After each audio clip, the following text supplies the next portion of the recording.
आई ऊँट देखा रहल छी अहूँ सबके। देखियो बहुत दिन के बाद हमहूँ सब ऊँट के देखलिए।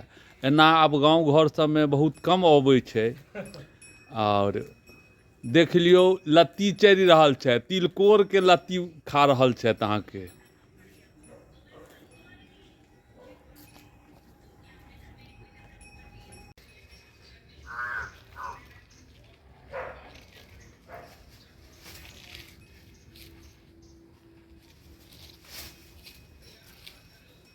में अपन ऊँच छै ने। हाँ वो अपन ऊँचे में से खाइ छै, ओकरा मेहनत नहीं करऽ पड़ै छै।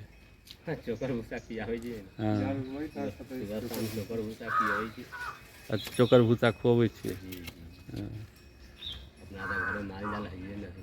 ना पहिने रहे आब कतऽ लोक के छै।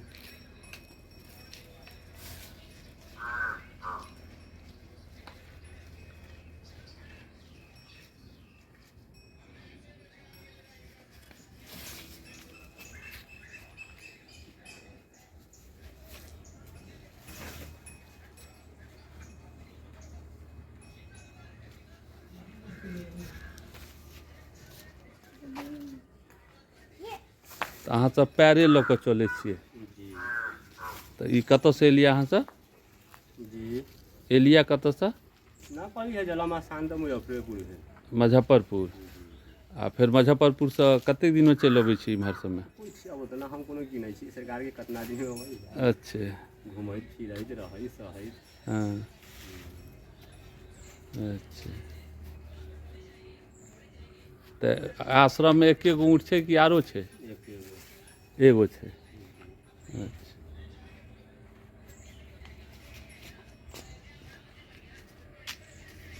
फिर बाबू यौ देखियो ऊँट के देखियो।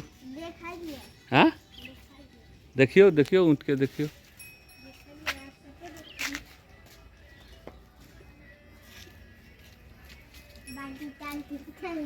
हाँ कतेक ओजन देने हेबै यौ?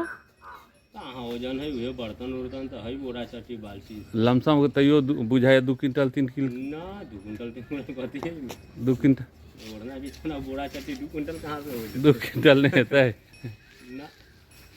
अच्छा बोरा चट्टी है तो है बर्तन उर्तन देखिए रहल जी बाल्टी उल्टी। अच्छा